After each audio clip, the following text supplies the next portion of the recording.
మహిషాసురుడు భయంకరమైన అకృత్యాలు చేయడం వల్ల దుర్గమ్మ వాడిని అడ్డంగా నరికేసింది. మహిషాసురుడికి అలా జరగడంతో దేవతలందరి మీద పగ తీర్చుకోవాలనే ఉద్దేశంతో మహిషి అంతులేని శక్తిని సంపాదించాలి అని ఈ అడవిలోకి వచ్చింది. ఈ అడవిలో ఒక గుహ దగ్గరికి వెళ్లి అక్కడ బ్రహ్మదేవుడి కోసం ఘోరంగా తపస్సు చేయడం మొదలు పెడుతుంది. అలా మొదలు పెట్టిన తపస్సు రోజులు నెలలుగా, నెలలు సంవత్సరాలుగా మారిపోయాయి. ఒకరోజు మహిషి చేస్తున్న తపస్సుకి మెచ్చి బ్రహ్మదేవుడు కదిలి వచ్చి ఏం వరం కావాలో కోరుకోమని అడుగుతాడు. దాంతో మహిషి తన అన్న కోసం పగ తీర్చుకోవాలి అని దేవతల కంటే ఎక్కువ శక్తిని, అలాగే ఎవ్వరూ చంపకుండా ఉండడానికి అమరత్వాన్ని కోరుకుంటుంది. దానికి బ్రహ్మ, నేనే అమరుడిని కాదు, ఇంకా నీకేం అమరత్వాన్ని ఇస్తాను, కాబట్టి అమరత్వం కాకుండా ఇంకేమైనా కోరుకో అని అంటాడు. కాని మహిషి మిగిలిన అందరి రాక్షసుల్లా కాకుండా చాలా తెలివైనది. అందుకనే తన చావు ఈ విశ్వంలోనే అసంభవం అన్నట్టుగా కోరికను కోరుకుంటుంది. తన చావు కేవలం విష్ణుమూర్తికి, శివుడికి పుట్టిన సంతానం చేతిలోనే ఉండాలి. వేరే ఏ దేవతలు గాని రాక్షసులు గాని తనని చంపలేరు అనే వరాన్ని కోరుకుంటుంది. బ్రహ్మ కూడా ఆ వరాన్ని మహిషికి ఇచ్చేసి వెళ్లిపోతారు. ఇది జరిగిన కొన్ని సంవత్సరాల తర్వాత వృకాసురుడు అనే ఒక అసురుడు అడవిలో నడుచుకుంటూ వెళ్తూ ఉంటాడు. అలా వెళ్తున్న వృకాసురుడికి దారిలో నారద మహర్షి కనిపించి, ఏంటి వృకాసురా, నీకు అంత పెద్ద రాజ్యం ఉంది కదా, అది వదిలేసి నువ్విలా అడవిలో తిరుగుతున్నావేంటి అని అడుగుతాడు. దానికి వృకాసురుడు, నేను ఈ భూమి మీద ఉండే రాజులందరినీ గెలవాలనుకుంటున్నాను, కాని దానికోసం నాకున్న శక్తి సరిపోదు. అందుకు నేను అందరికన్నా శక్తివంతుడిగా ఎలా మారాలో మీరే చెప్పండి అని అడుగుతాడు. అప్పుడు నారద మహర్షి, సరే, నేను అడిగింది ఒకటైతే నువ్వు చెప్పింది ఇంకొకటి. నువ్వు అందరికన్నా శక్తివంతుడిగా మారాలి అంటే దానికి ఒక దారి ఉంది. నువ్వు తపస్సు చేసి అత్యంత శక్తిని వరంగా పొందొచ్చు అని చెప్తారు. అప్పుడు వృకాసురుడు, నేను ఎవరికి తపస్సు చేయాలో కూడా మీరే చెప్పండి అని అడుగుతాడు. అప్పుడు నారద మహర్షి, బ్రహ్మ, విష్ణు, మహేశ్వరులలో విష్ణుమూర్తికి నువ్వు నీ జీవితం మొత్తం తపస్సు చేసినా ప్రత్యక్షమవుతారని తెలియదు. అదే బ్రహ్మకి తపస్సు చేస్తే నీకు కావలసినంత శక్తి ఇవ్వగలుగుతారో లేదో తెలియదు. కాబట్టి నువ్వు వెళ్లి పరమశివుడికి తపస్సు చెయ్యు. తాను బోళా శంకరుడు కాబట్టి నీకు ప్రత్యక్షమై ఖచ్చితంగా శక్తిని ప్రసాదిస్తారు అని చెప్తాడు. వెంటనే వృకాసురుడు బయలుదేరి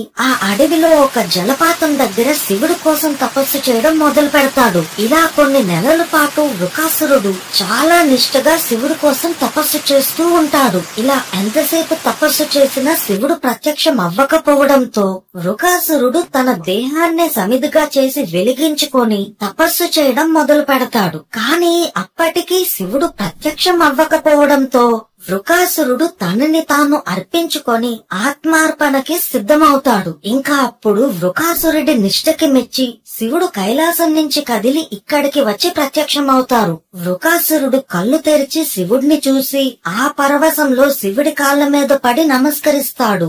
వృకాసురుడు ఎన్ని నాళ్లు చేసిన తపస్సు ఫలించినందుకు చాలా సంతోషపడతాడు. శివుడు ఏం వరం కావాలో కోరుకో అని అనగానే అమరత్వాన్నే వరంగా కోరుకుంటాడు వృకాసురుడు. కానీ అప్పుడు శివుడు, పుట్టిన ప్రతివాడు ఖచ్చితంగా మరణించాలి, కాబట్టి ఇది కాకుండా ఇంకేదైనా కోరుకో అని అడుగుతాడు. అమరత్వం దక్కనందుకు వృకాసురుడు చాలా బాధపడి, సరే అయితే నాకొక వరం ప్రసాదించు.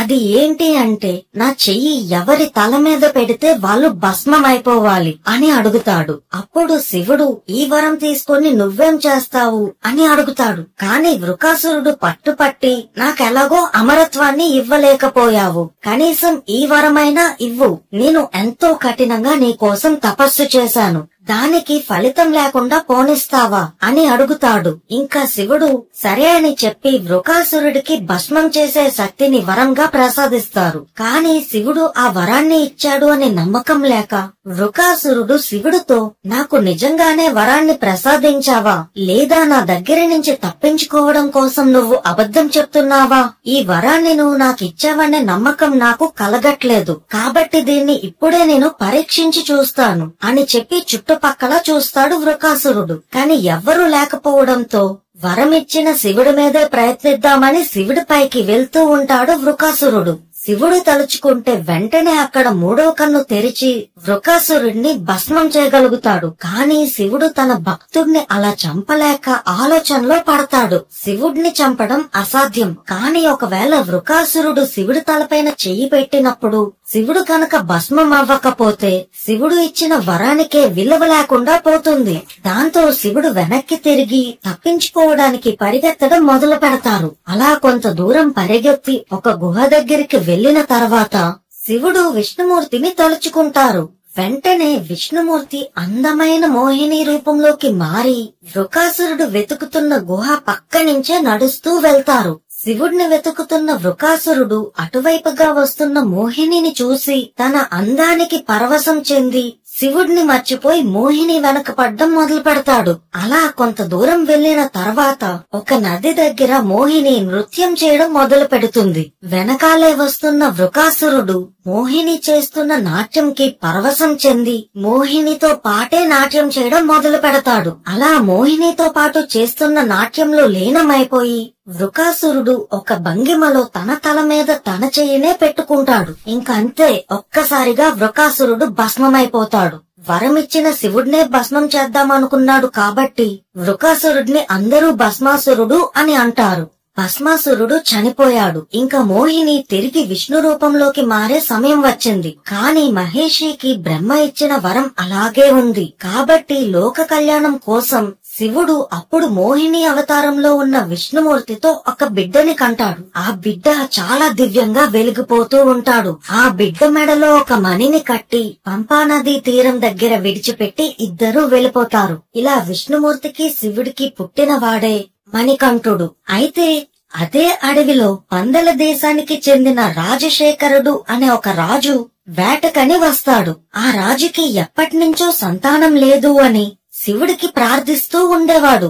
ఆ అడవిలో తన వేటని ముగించుకొని తిరిగి వెళ్తున్న సమయంలో పంబానది తీరం దగ్గర ఒక చిన్న పిల్లవాడి ఏడ్పు వినిపిస్తుంది.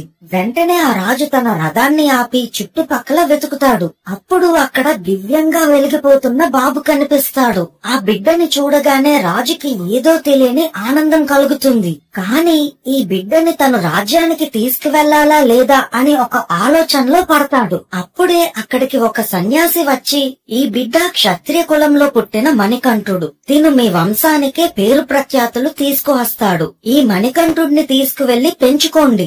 సరిగ్గా మణికంఠుడికి 12 ఏళ్లు వచ్చినప్పుడు ఇతను ఎవరు అని మీకే తెలుస్తుంది అని చెప్పి వెళ్లిపోతాడు. ఇంకా ఆ సన్యాసి మాటలకి రాజు చాలా ఆనందపడతాడు. వెంటనే మణికంఠుడిని తన రథం ఎక్కించుకొని మణికంఠుడిని తీసుకొని రాజశేఖరుడు తన రాజ్యంకి వచ్చారు. అయితే రాజశేఖరుడి భార్య రాజు చేతిలో ఒక చిన్న పిల్లవాడిని చూసి ఆశ్చర్యంతో రాజు దగ్గరికి వెళ్ళింది. దాంతో రాజు జరిగిన విషయం అంతా రాణికి చెప్తారు. అప్పుడు రాణి మణికంఠుడిని తీసుకొని తన ప్రజలందరికీ పరిచయం చేస్తుంది.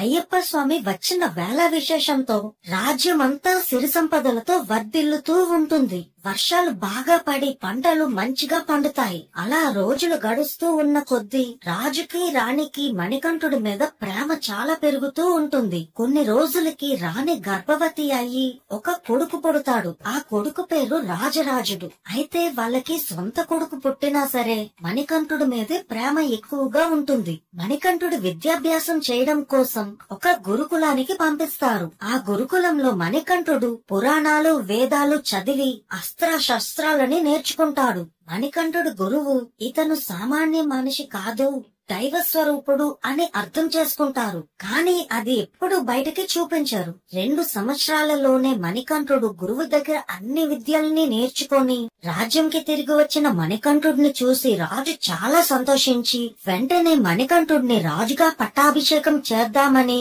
నిర్ణయించుకుంటాడు. అదే రోజు రాత్రి రాజు రాణితో ఈ విషయం చెప్తారు. అప్పుడు రాణి చాలా సంతోషపడి వచ్చే వారమే మణికంఠుడికి పట్టాభిషేకం చేద్దాం అని మాట్లాడుకుంటారు. కానీ మరుసటి రోజు రాజు దర్బార్లో ఉండే దీవాన్ అంటే మంత్రి రాజు దగ్గరికి వచ్చి, ఏంటి రాజా ఈ బుర్రలేని పని, నీ సొంత కొడుకు ఉండగా ఎక్కడో దొరికిన వాడిని నువ్వు రాజు చేస్తానంటావేంటి?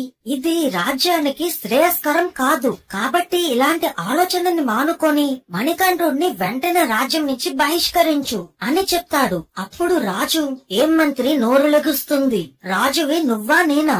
నాకు తెలుసు ఎవరిని రాజు చెయ్యాలో ఎవరిని బహిష్కరించాలో. మర్యాదగా వచ్చిన దారినే తిరిగి వెళ్ళిపో, లేదా నిన్నే రాజ్య బహిష్కరణ చేస్తాను అని కోపంగా ఆ వచ్చిన దీవాన్ని తిరిగి పంపించేస్తాడు. దాంతో ఆ మంత్రి తిరిగి వెళ్తూ, ఒకవేళ మణికంఠుడు గనక రాజు అయితే నా ఆటలు ఇంకా సాగవు, కాబట్టి ఎలాగైనా సరే ఈ పట్టాభిషేకంని ఆపాలి అని రాణి దగ్గరికి వెళ్తాడు. అప్పటికే రాణి తన సొంత కొడుకుతో ఆడుకుంటూ ఉంటుంది. అది చూసిన మంత్రి రాణితో, మాత మీ కొడుకుతో ఆడుకుంటున్నారా? సరే ఇప్పుడే ఆడుకోండి, ఎలాగో ఇంకా ఎక్కువ రోజులు మీ కొడుకు మీతో ఉండడు అని అంటాడు. దానికి ఆశ్చర్యపోయిన రాణి, ఏమంటున్నావు దివాన్ అని అడుగుతుంది. అప్పుడు ఆ మంత్రి, మరి లేకపోతే ఏంటి మాత, మీ సొంత కొడుకు మీ రక్తం పంచుకొని పుట్టిన పిల్లవాడిని కాదని ఎక్కడో అడవిలో దొరికిన వాడిని తీసుకువచ్చి రాజుని చేస్తారా? వాడి కులం ఏంటో కూడా మనకి తెలియదు. ఒకవేళ వాడు శత్రువు కొడుకైతే ఏం చేస్తారు? వాడిని గనక మీరు రాజుని చేస్తే మరుసటి రోజే మిమ్మల్ని మీ కొడుకుని రాజ్యం నుంచే తోలేస్తాడు. అయినా మీ సొంత కొడుకు ఉండగా ఎక్కడో దొరికిన వాడిని రాజు చేయాల్సిన అవసరమేంటి అని లేనిపోని విషయాన్ని రాణి మనసులోకి ఎక్కిస్తాడు ఆ మంత్రి. దాంతో మణికంఠుడిని ఎలాగైనా సరే చంపాలి అని మంత్రి చాలా ప్రయత్నిస్తూ ఉంటాడు. కానీ రాజు మాత్రం మణికంఠుడిని విడిచిపెట్టి ఒక్క నిమిషం కూడా దూరంగా వెళ్ళాడు. రాజు పక్కనే ఉంటే మంత్రి ఏమీ చేయలేడు కాబట్టి ఒక ముఖ్యమైన పని ఉంది, దానికి రాజు ఖచ్చితంగా వెళ్ళాలి అని మంత్రి ఆ రాజుకి అబద్ధం చెప్పి మణికంఠుడి నుంచి దూరంగా పంపిస్తాడు. అలా రాజు దూరంగా వెళ్ళగానే మంత్రి మణికంఠుడు తినే అన్నంలో విషం కలిపి తినిపిస్తాడు. రెండవసారి మణికంఠుడు చనిపోబోతుంటే శివుడు అయ్యప్ప స్వామి శరీరంలో ఉన్న విషాన్ని తీసుకొని మణికంఠుడిని బ్రతికిస్తారు. ఇలా 2 సార్లు వేసిన పథకాలు విఫలమవ్వడంతో మంత్రి ఇంకా ఏమీ స్వయంగా చెయ్యలేడు అని అర్థం చేసుకొని రాణి దగ్గరికి వెళ్లి, మాత ఆ అయ్యప్పను ఈ రాజ్యంలో ఉన్నంత వరకు మనం ఏమీ చెయ్యలేము, కాబట్టి ఒకే ఒక్క దారి ఉన్నది. మీరు తలనొప్పి అని చెప్పి పడుకొని ఎలాంటి వైద్యం చేసినా మీకు తగ్గలేదు అని చెప్పండి, మిగిలిన కథ నేను చూసుకుంటాను అని అంటాడు. దానికి సరే అని రాణి తలనొప్పి నాటకం మొదలు పెడుతుంది. ఈ విషయం తెలియక రాజు ఎన్నో మంది వైద్యుల్ని పిలిపిస్తాడు. కానీ ఎన్ని మంది వైద్యం చేసినా రాణి తలనొప్పి తగ్గట్లేదు అనే చెప్తుంది. అప్పుడు మంత్రి ఒక మంత్రగాన్ని పిలిపించి, రాణికి నయం అవ్వాలి అంటే అడవి నుంచి పులి పాలు తెస్తేనే సరవుతుంది, లేకపోతే రాణి త్వరలోనే చనిపోతుంది అని చెప్పిస్తాడు. దాంతో రాజు అడవికి వెళ్లి పులి యొక్క పాలు తెచ్చిన వాళ్ళకి తన అర్ధరాజ్యం ఇస్తానని ప్రకటిస్తాడు. ఎన్నో మంది వీరులు వెళ్లి ప్రయత్నిస్తారు, కానీ అలా అడవిలోకి వెళ్లిన ఎవ్వరూ కూడా తిరిగి రాలేదు. దాంతో రాజు ఇంకా తన రాణి చనిపోతుంది అని నిర్ణయించుకొని ఏడుస్తూ ఉంటాడు. ఆ సమయంలో మణికంఠుడు, నేను వెళ్లి పులిపాలు తెస్తాను అని చెప్తాడు. కానీ రాజు అంత చిన్న పిల్లవాడిని అడవికి పంపించడానికి అస్సలు ఒప్పుకోడు. కానీ మణికంఠుడు బ్రతిమలాడడంతో రాజు సరే అని ఒప్పుకుంటాడు. మరుసటి రోజు తెల్లవారు అయ్యప్ప స్వామి తన దారిలో ఉపయోగపడతాయి అని ఒక మూటలో నెయ్యి, బెల్లం, బియ్యం ఇంకా కొబ్బరి కొరిడి కట్టుకొని బయలుదేరతాడు. ఈ ముడి సరుకులతో పాటు పూజా సామాగ్రిని ఇరుముడి కింద కట్టి అయ్యప్పమాల వేసిన స్వాములు శబరిమలకు వెళ్తున్నప్పుడు తీసుకువెళ్లి మణికంఠుడికి సమర్పిస్తారు. సరే, అంత దట్టమైన అడవిలో అయ్యప్ప స్వామి తన మూటని పట్టుకుని నడుస్తూ ఉంటారు. అంతలో దూరంగా ఉన్న ఒక దట్టమైన పొదల నుంచి ఒక బందిపోటు అయ్యప్ప స్వామి ముందుకు వచ్చి నించుంటాడు. ఆ బందిపోటు అయ్యప్ప స్వామిని దోచుకోవడానికే వస్తాడు. కానీ మణికంఠుడిని చూడగానే తన స్వభావం మారిపోయి అయ్యప్పతో, నిన్ను చూస్తేనే ఎవరో దైవ స్వరూపమని అర్థమవుతుంది, నేను కూడా నీతో పాటే వస్తాను అని అంటాడు. కానీ అయ్యప్ప, త్వరలోనే నన్ను దర్శించుకోవడానికి లక్షల్లో భక్తులు వస్తారు, వాళ్ళకి ఈ అడవిలో ఉన్నంత వరకు వాళ్ళ రక్షణ బాధ్యత నీదే, కాబట్టి నువ్వు ఇక్కడే ఉండి వాళ్ళని కాపాడుతూ ఉండు అని ఆ బందిపోటుకి ఆశీర్వదించి అయ్యప్ప స్వామి తిరిగి నడుచుకుంటూ వెళ్లిపోతారు. ఆ దారిలో కనిపించిన బందిపోటే వావర స్వామి. అలా తన దారిలో వెళ్తున్న అయ్యప్ప స్వామికి మహిషి అనే రాక్షసి ఎదురుపడుతుంది. ధర్మాన్ని స్థాపించడం కోసం అయ్యప్ప స్వామి మహేషుడితో యుద్ధం చేయడం మొదలు పెడతాడు. ఆ భయంకరమైన యుద్ధం కొన్ని రోజుల పాటు సాగుతుంది. ఆఖరిగా మహేషిని అయ్యప్ప స్వామి సంహరించి అక్కడే రుద్ర తాండవం చేస్తాడు. అక్కడ చనిపోయిన మహిషి శరీరం నుంచి ఒక దేవకన్య జన్మిస్తుంది. తనే మాలికాపురత్తమ్మ. తను అయ్యప్ప స్వామి వీరత్వానికి మెచ్చి అయ్యప్ప స్వామిని ఎలాగైనా వివాహం చేసుకోవాలని ఆశపడుతుంది. కాని అందుకు అయ్యప్ప స్వామి మాత్రం ఒప్పుకోడు. దాంతో ఎలాగైనా సరే అయ్యప్ప స్వామినే వివాహం చేసుకుంటాను అని మారం చేయడంతో అయ్యప్ప స్వామి ఒక షరతు పెడతారు. ఎప్పుడైతే అయ్యప్ప స్వామి దగ్గరికి కన్యస్వాములు రారో, అంటే మొదటిసారి మాల వేసిన వాళ్ళు రారో, ఆ రోజే తనని వివాహం చేసుకుంటాను అని మాట ఇస్తాడు. అందుకనే అయ్యప్ప స్వామి మాల వేసుకున్న కన్యస్వాములు ముందుగా మాలికాపురత్తమ్మ దగ్గరికే వెళ్తారు. అలా మాలికాపురత్తమ్మ అయ్యప్ప స్వామిని వివాహం చేసుకోవడానికి ఇప్పటికీ అదే ప్రదేశంలో ఎదురు చూస్తూ ఉన్నది. మహిషి సంహారం తర్వాత దేవతలందరూ అయ్యప్ప స్వామి దగ్గరికి వచ్చి ఆశీర్వదిస్తారు. కాని అయ్యప్ప స్వామికి తన రాజ్యంలో ఎదురు చూస్తూ ఉన్న రాజు దగ్గరికి తిరిగి వెళ్లాల్సిన సమయం వచ్చింది. అప్పుడు ఇంద్రుడు ఒక ఆడపులిగా మారి మిగిలిన దేవతలు పులి పిల్లల్లాగా మారి మణికంఠుడిని తన భుజాన్ని ఎక్కించుకొని మణికంఠుడి రాజ్యానికి తీసుకువెళ్తారు. అలా పులి మీద సవారీ చేస్తూ వస్తున్న మణికంఠుడిని చూసి రాజ్యంలో ప్రజలందరూ ఆశ్చర్యపోతారు. అప్పటికి సరిగ్గా అయ్యప్ప స్వామికి 12 సంవత్సరాలు నిండుతాయి. రాజు దగ్గరికి వెళ్లిన అయ్యప్ప స్వామి పులిపాలు కావాలా అని అడుగుతాడు. కాని రాజు ఏడుస్తూ అయ్యప్ప స్వామి కాళ్ల మీద పడి, నువ్వు అడవికి వెళ్లిన మరుసటి రోజే రాణికి తలనొప్పి తగ్గిపోయిందంట అని చెప్పి ఇదంతా రాణి చేసిన కుట్ర అయ్యుంటుంది అని గ్రహించి బాధపడుతూ ఉంటాడు. అంతలో అయ్యప్ప స్వామి రాజశేఖరుడికి దొరికినప్పుడు వచ్చిన సాధువు మళ్ళీ ఇప్పుడు ఆ రాజు దగ్గరికి వచ్చి అయ్యప్ప స్వామి ఎవరు అని చెప్తారు. అప్పుడు అయ్యప్ప స్వామి, నేను పుట్టిందే మహిషిని సంహరించడం కోసం, కాబట్టి ఇక్కడ నా పని అయిపోయింది, నేను తిరిగి దేవలోకంకి వెళ్లిపోవాలి అని చెప్పి అడవిలోకి ఒక బాణాన్ని వేస్తాడు. ఆ బాణం పడిన చోటే శబరిమల.